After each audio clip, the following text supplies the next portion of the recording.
Pennies Going in Raw is a production of iHeartRadio. The opinions expressed in the following podcast are for general informational purposes only and are not intended to provide specific advice or recommendations for any individual or on any specific security or investment product. It is only intended to provide education and entertainment about the financial industry and the stock market. Enjoy! On this episode of Pennies Going in Raw, we have the FinTwit Awards of the Year, 2021 edition. You find out life's this game of pennies. Oh, you guys know we only have a 40% runner. Hello? 40% is a fucking killing. We've been compliant for too long. It's time we go to war. I don't have a Roth. Hugh knows so much about the market that his brain doesn't have enough room for grammar. Hey, who told me about IDEX? It's going up a shit ton now. Rob, 4%, baby. No way. 4 fucking percent. You asked the exact same question with 2 words different. It's like, man, I just got dick whipped for like 20%, and now that f***er's up like 50. I bet Warren Buffett never did that. I'm just making this voice memo to call out unusual whales to a fight. The pennies we need are everywhere around us. Pennies. Going in Raw. Featuring Dan, Deity of Dips, And Hugh Henny. Produced by Vinny. And Christian. Let's go, baby.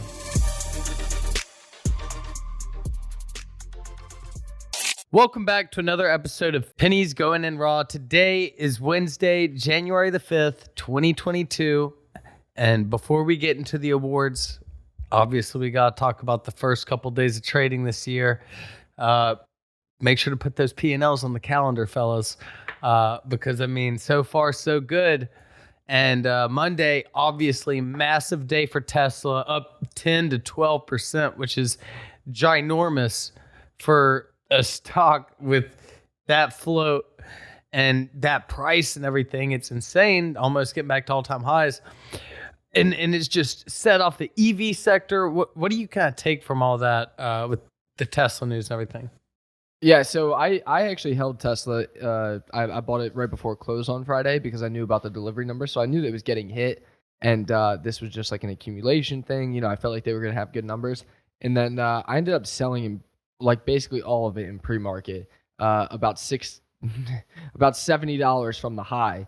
Well, if you take after hours high, like about $90 from the high. So that was a little bit of like a fuck. But that being said, I think it goes to show one thing, and like the numbers weren't that knockout. Like they added 160 billion to their market cap on Monday. Was that deliveries that good? No, they did like 300,000 deliveries. Is that good? Yeah, fuck yeah. But $300,000 cars. You know, let's just say that each car costs 100,000. Like that's not adding 100. I'm not great at math, but that's not adding 160 billion to the market cap. So I think it just goes to show that, you know, relentlessly before especially when I first started trading, it was like, market correction always comes, you know, like equilibrium always equals out. You know, like if something's supposed to be trading at 2 and it's trading at 10, you know, it always goes back down. How much got added to the market cap? How much? No, I mean, what did you say got added to the market cap? I think I don't know. I had to stop looking at it, but when I last looked, it was 160 billion. Oh, okay. So 300,000 times 100,000 is 3 billion. I may be mixing up the amount of zeros, but yeah. No. Yeah, no. That's what I was saying though. Is that like how much the stock went up? Maybe 30 billion. But yeah, no. I'm just No, I was confirming. I'm agreeing. And even still, it's not like those were like new orders. You know, like those just didn't come out of nowhere. Like that was expected, basically. Like it was a little bit of a beat. You know, so if you take like the beat numbers, it's nothing. But again, I think it goes back to show that like everybody was, like I said, when I first started trading, it was always like the market will correct itself, equilibrium, blah, blah, blah. And clearly Tesla just continues to say, fuck you. You know, everybody was like, oh, Elon's selling. This is the top. And it has a 12% day. It moved like a small cap. Like it had almost no red candles after it broke through 140, which is nuts. I think it's really exciting though, because it gives tons of opportunities unless you were short. it gave tons of opportunities to scalp, and it lit the entire EV sector on fire. Yeah, dude, and it's not even at its all-time high yet. Because I was gonna say, man, did Elon sell before the top, dude? Did he sell a little early? Like, I've had that happen, man. Me and Elon have something in common, but no, maybe he did sell at the top. Yeah. So I think it's super crazy. I think it's super cool, though, that we're still inside the kind of market where, it doesn't need to make sense for it to happen. I mean, you have analysts who came out today saying that they upped their Tesla price target from $260 to $290. What the hell is the point of that? Like, you need Tesla to go down 80%? Come on, man. Like, what is the point of that? Like, you get paid $150,000 and you're going to give a price target that is 80% lower than what the current price is at after it just had a 12% day. Like, don't you just like why do that? Like, I don't know. I would feel like I would feel like I'm contributing absolutely nothing to the economy or to the society. But that's just me. Again, I guess it's kind of like the equivalent of us being like, good time to buy when one of the stocks is down 10%. Yeah, no, and I mean, I feel like it's a little different. 80, and I guess it wouldn't be crazy for Tesla to go down 80%. Like, I guess I wouldn't be like shocked to see that. I mean, obviously I'd be shocked, but like shocked, I wouldn't. But at the same time, I'd be like, mate, I understand. Yeah. Like, it makes sense, I guess. Like, it was there like a year ago. Stocks fluctuate to their last year's price like in an hour sometimes. So I mean, who would I be to say? No, exactly. And that's the other thing is that these analyst ranges are like, hold price target to 290, and it's like, come on, bro. Like, what? So I think it's really interesting. Poor Michael Burry, man. I hope he closed out of that short position. He did. I think he made a fuck ton. He made like 50 mil or something. Yeah. I thought he's been shorting that shit for years. No, he had options. Well, I think options. I think a mix of both. But I think based on his last filing, that it said that he had closed them all out. Well, good for him. For a nice little profit, but yeah, his little Twitter personality is kind of ruining the protagonist from one of my favorite movies. But whatever. I totally agree. I totally agree. Such a little girl on Twitter. No offense to little girls, but like, goodness, like, you don't have to delete respectfully. Respectfully, you don't have to delete your Twitter every time one of your stocks goes down. It's honestly, it did kind of, it was different the next time that I watched, The Big Short, and I was like, I don't like him that much anymore. Yeah, I guess I'm having to. I know the real him. Never meet your heroes, kids. Yeah, he sucks. But and he wouldn't come on the podcast. Although I feel like he'd be that's why we boring really don't as like hell. him. Yeah, but some people, like, his dating app profile was like, hey, I have one eye and I love math. Like, dude gets no ass. I think my Instagram profile says I can't spell. I like talking about finance and something like that. Yeah, that's probably your issue too, man. Whoa. So before we have a couple more things before we get into the awards. If you have any stocks you want a little DD on, reply to PGR Pod and the most liked one. We'll dive in a little bit. And next, do you have anything you want to talk about in trading or anything from the past couple days aside from Tesla prior to getting into the fun stuff? I think that it's cool that we're seeing the EV sector light up with Tesla. I know that typically we see the EV sector go with Tesla on a big day, but you kind of started to see like a little bit of a disconnect. And if you guys notice, it wasn't all at the same time, which this isn't by coincidence. All at the same time, Tesla had good delivery numbers. NIO, I think it was NIO, had a price target raised to 58 by Citi, which is a pretty good bank in most people's opinions, and I think it was, what was it? I think I'm confusing the two. It was either Lucid had a 58 price target and NIO had good deliveries, or NIO had good deliveries and Lucid. I think it was NIO had good deliveries and Lucid had a price target update. I think that's how it went. But it's super cool to see the entire EV sector go, because like we always talk about is that in my opinion and in my experience, when themes trade together, that's like the easiest trading in my opinion. Like you can just kind of have like a basket on both long and short. You can have a basket and just accumulate them on dips. Find the one that's maybe lagging a little bit. Like Lucid, when Tesla was up stupid, Lucid at one point went red on the day on Monday, and then it closed the day up like 8.5%. Like that was a massive winner. So and you didn't need to hold for the whole move. You could have scalped it for 1% or 2%, and that's huge. So I think it's like I think it's good to see themes trading again, and I would love to see the weed sector go next. We've talked about it since like I think September, but like I said, theme trading is where you can make a lot of money because you can have a large amount of your account spread across different baskets of themes, and when they go, or hell, short them back down. All right. Well, it's been a great year. It's been a fun year. Last year was. And this is the second annual FinTwit Awards. We had a bunch of them this year. A lot of crazy moments. All right. Well, you ready to get right into it? Okay. Well, first thing is first. The wildest FinTwit moment of the year. So first, obviously, we have, and we'll fill you guys in as we go in case you don't remember. We'll start things off with AMC and GameStop. Everyone remembers it. Everyone loves it. The stock everyone was in was going to the moon, and sure as hell enough, they both did. AMC going from 2 to 75, 2 to 25 in the first little span. GameStop going from like 30 to 500 or whatever the hell. Crazy time. The second one, Stan's LTNC debacle.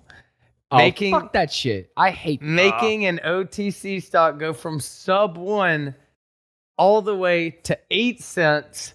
A lawsuit coming out saying that he sold for the reason to apply to the company, and then it was getting sued. The wildest thing ever, and now it's like a fifth of a penny, if not like a tenth. I don't even know. It's so low. Crazy situation. He won it last year. Now that shit is done, I fucking said from the fucking beginning, literally the first night that I heard of LTNC, and I took one peek.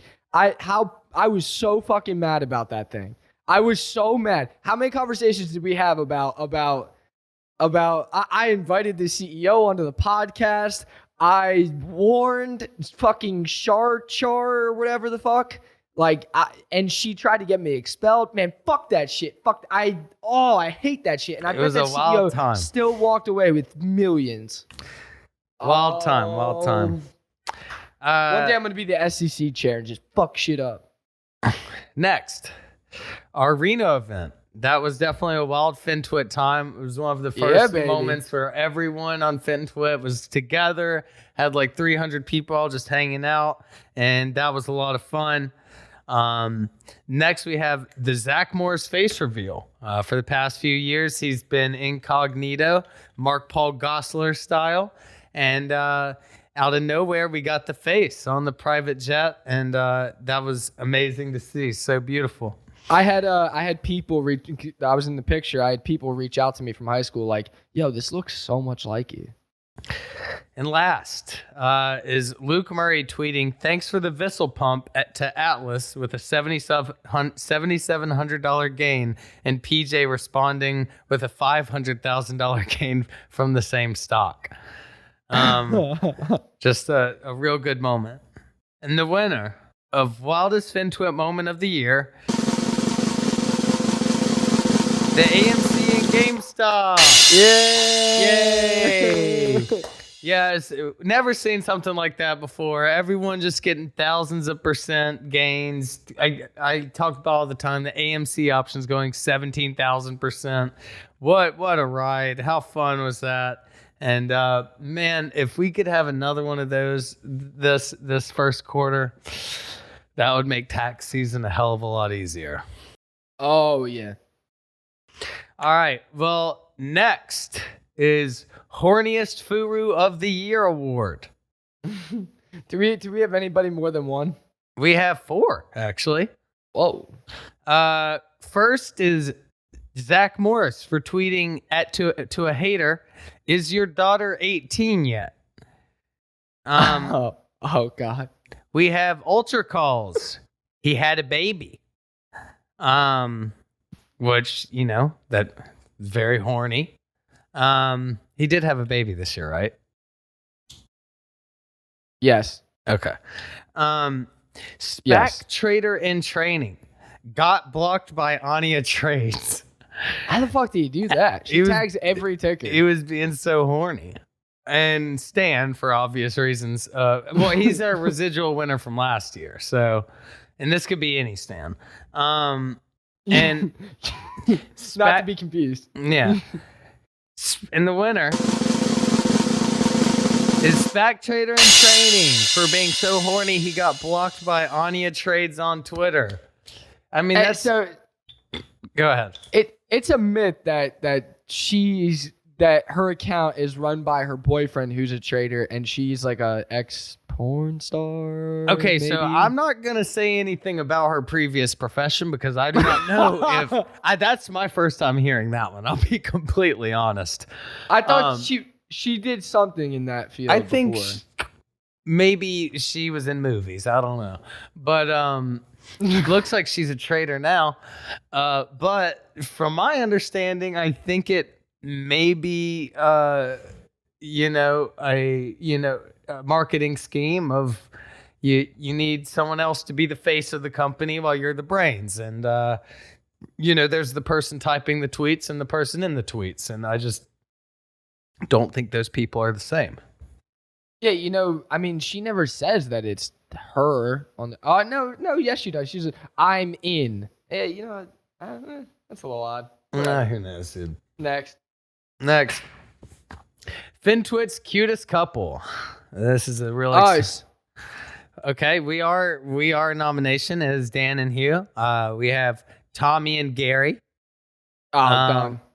We have Unusual Whales and Jim Kramer. And we also have Laid Back and Menthol Cigarettes.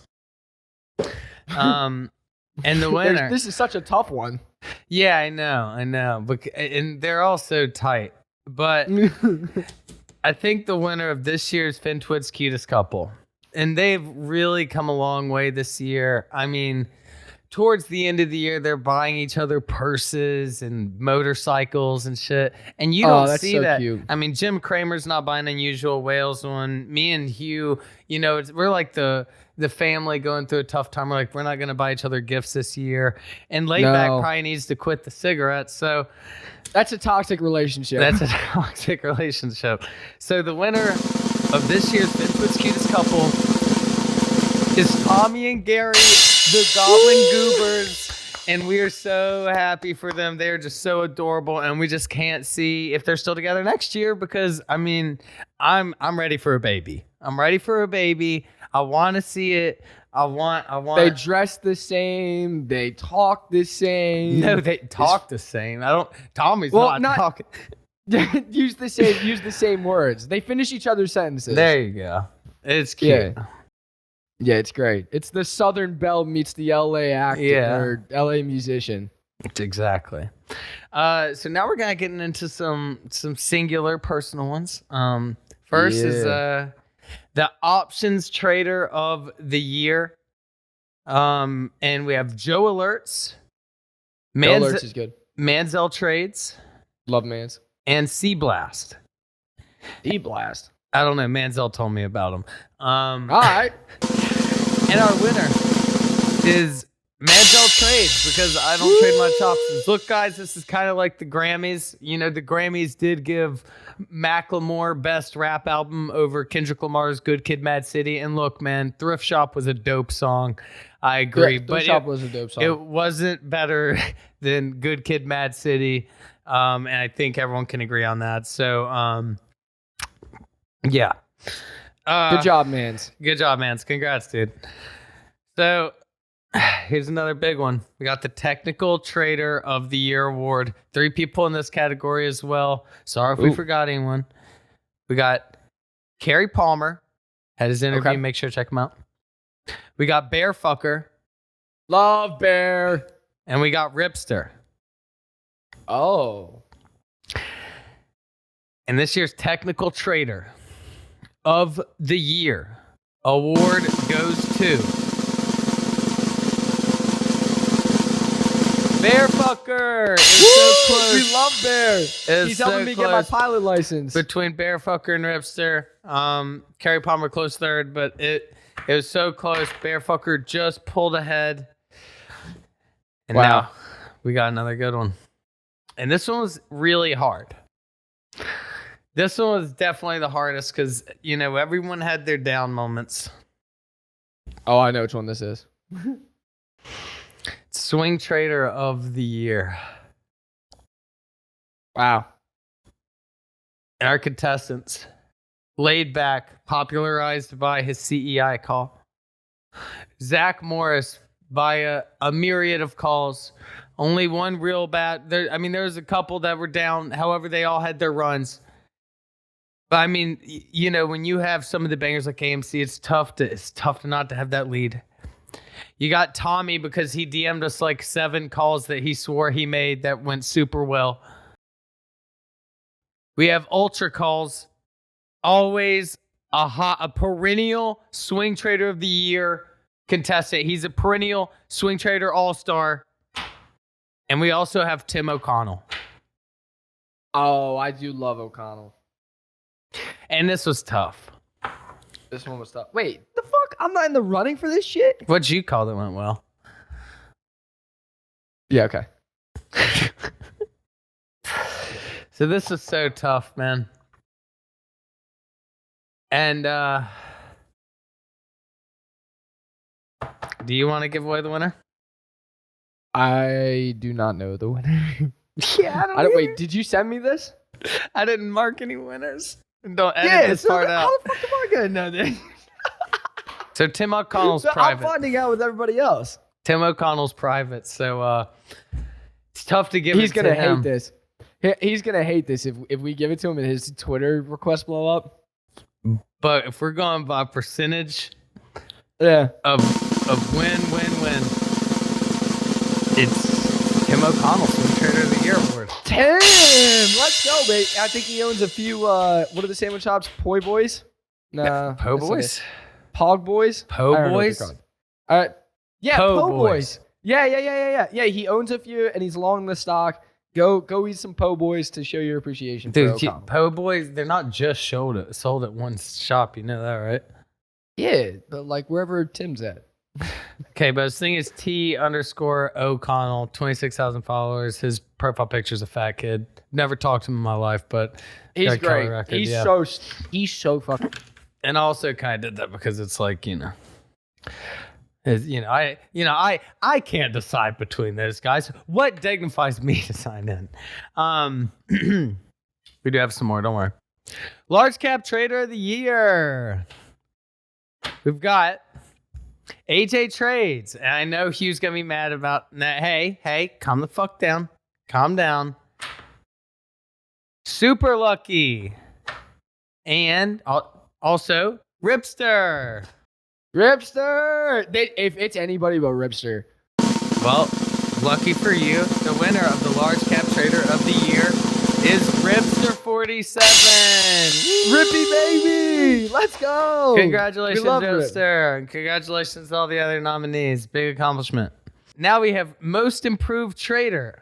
The first is SD Hillen. Took a big leap this year, although he's been trading for a while. You know, you can always get better. Look at DeMar DeRozan on the Bulls right now, MVP candidate. Next, you have ESQ Trading. Hit 1 million, had a PGIR interview. What a leap. I mean, just she took this thing by storm this year and was very dominant.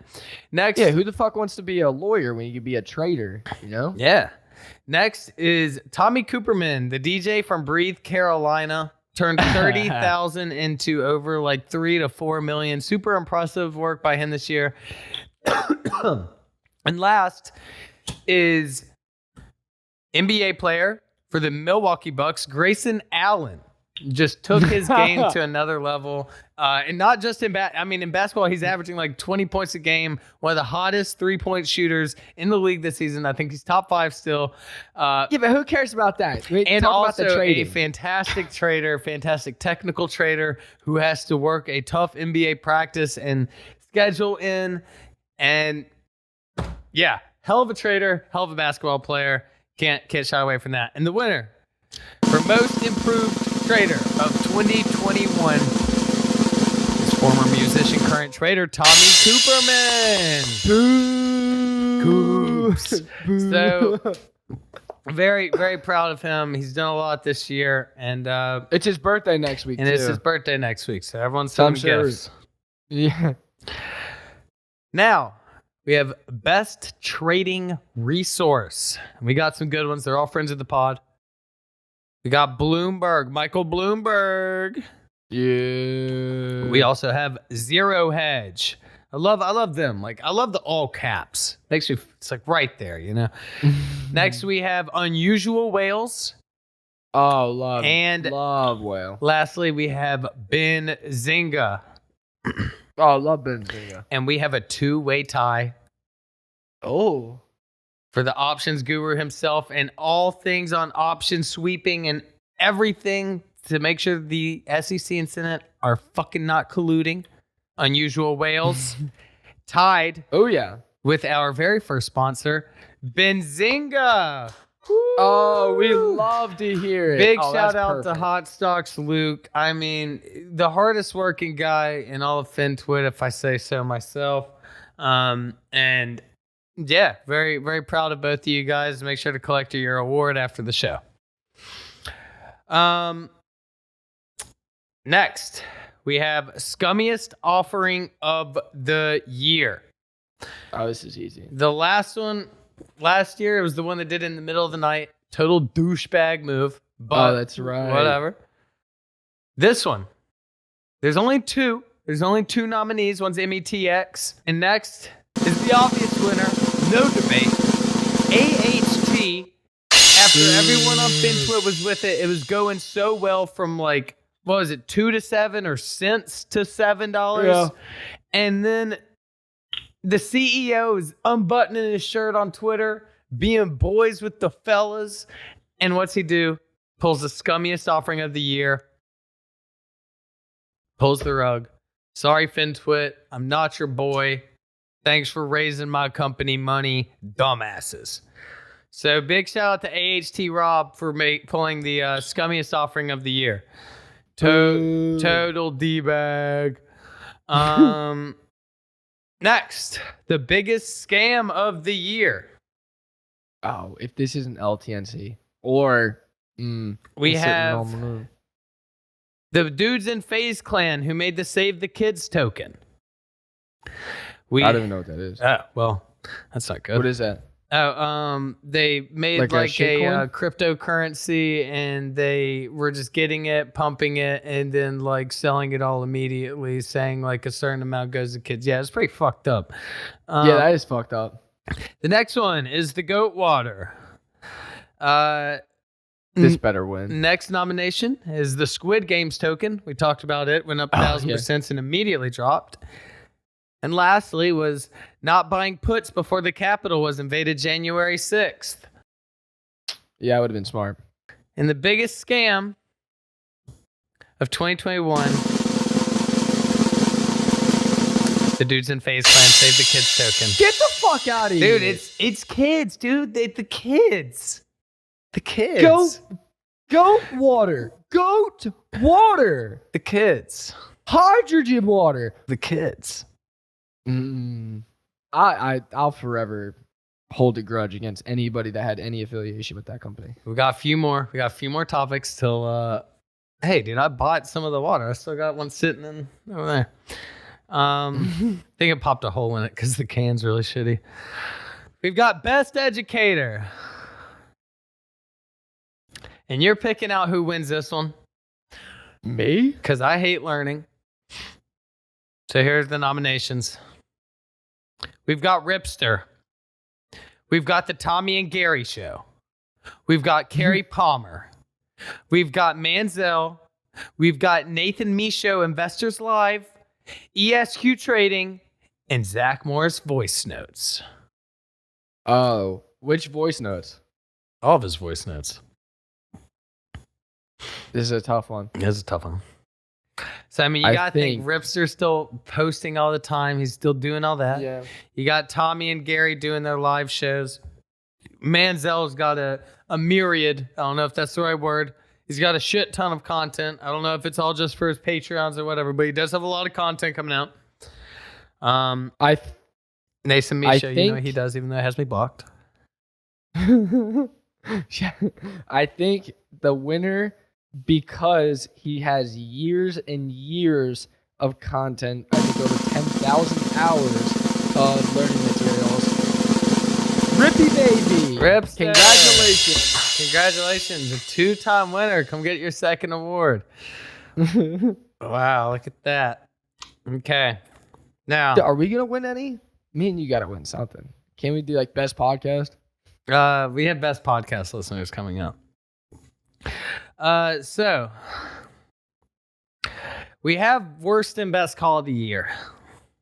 So our issue, we had worst call of the year, and obviously, you know, Hugh really wanted LTNC, and there's also Wish. Yeah. But we thought about it, and the issue is LTNC went like 1,000%, and Wish went 70%, and you could say CEI was the worst call ever if you bought it at 5. So I think we can't really say there's a worst call, you know? LTNC, I like that. You know, I like that. That's a good point. Especially if anything went up over 25 to 50%. And yeah, some drop more than others. You know, those are both down damn near 70% plus on both of them.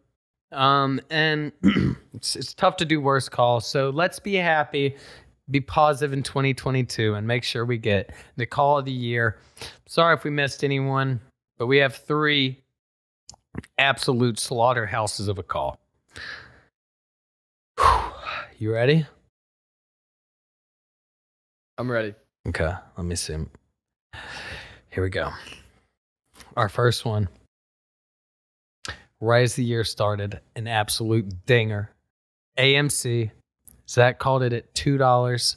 Went all the way to $25. Took its dip. Went all the way to $75. He knew about it before Reddit did. What a call. That one was amazing. The next you have CEI, called by Laid Back around 40 cents or 30 cents, something really low. Goes all the way to $5. Phenomenal call. Tons of green days. Like, I remember seeing it at 70 cents and not getting in, and seeing it at $5 and not getting in. But what a call there by Laid. And lastly was Ultra, SAVA, Sava, $9 to $96. Another banger. But with no further ado, the absolute call of the year 2021, and I think it's an obvious one. AMC movie theaters. Zach Morris at $2, peaking at $75, hitting $25 in less than 2 weeks later for like a 1,500% gain, 1,200% gain. Monster play. Options traders, rich, everyone loaded. And it seemed like it started off everyone's year exactly right. And it was nice with like CEI making sure the middle of the year got handled. Amazing calls all year round. And make sure to fucking grind all year, because you want to make sure you're the best pumper of the year. I mean, he's 6'4", lives in Houston, millions, jet skis, Zach Morris. Okay. I had a category for best pumper, but I couldn't. I just felt like it was, who pointless. He's embraced it at this point. And now we have the most wholesome FinTwit moment of the year. starting off with the Orlando and Reno FinTwit events. PGIR sponsoring Penny Lane podcast when they thought they wouldn't be able to go on anymore, not to toot our own horn. And all the charity donated by traders, including Carrie Palmer's live stream and many, many more. And the winner for Most Wholesome FinTwit Moment of the Year goes to all the charity donated by traders. So congratulations to everyone that donated this year. Big award, super sweet. But lastly, we have podcast listeners of the year, and it is very hard to repeat, you know. It's one of the hardest things to do in sports. Nominations are the Dave Ramsey Show. I do love Dave. Do you? Yeah, he's like a grandfather to me. The Call Her Daddy Girls. And the BFFs pod with Dave Portnoy. Oh, wait, there's one more. Oh. And the Pennies Going in Raw Dogs. We forgot to keep you that name. Well, you guys can just be listeners. We're not going to make you guys any Roth IRA game. Duh. That's lame. And it looks like the winner for this one is, and it was an absolute landslide. It's the Pennies Going in Raw listeners of 2021, and it is amazing what you guys did. We're so excited, and we're just so happy because I listen as well, and so it's like I'm super honored to have this. So I'm gonna go pick up my award and make sure we'll accept it on behalf. Yeah, and make sure to treat yourself, guys, because not many people win awards. This isn't a participation award. No, this is the cream of the crop. Yeah, and award for paying us the most is iHeartRadio, so thank you. Thank you guys for tuning in to the 2021 FinTwit Awards, and we really hope you'll stay until the 2022 FinTwit Awards. We love you guys, and we'll see you Sunday. Toodaloo. Oh, yeah. Wait, the fuck? I didn't win anything except listener award? What kind of podcast is this? And lastly, we have the calendar giveaways. And so first of all, the PS5, it's getting delivered to the guy that won it. But our winners for the calendar, we're going to give it to Philip Slatton. It's our first winner. The next winner is Stocks and Sports. And lastly, and this guy you're gonna have to provide proof, is a review. And it's a review from my wife's phone, actually, from Woodersome. And so Woodersome, if you could prove that it is your review, we'll send you a calendar. So Woodersome Stats and Stocks and Sports, hit us up and we'll get you a calendar. Love y'all. Bye.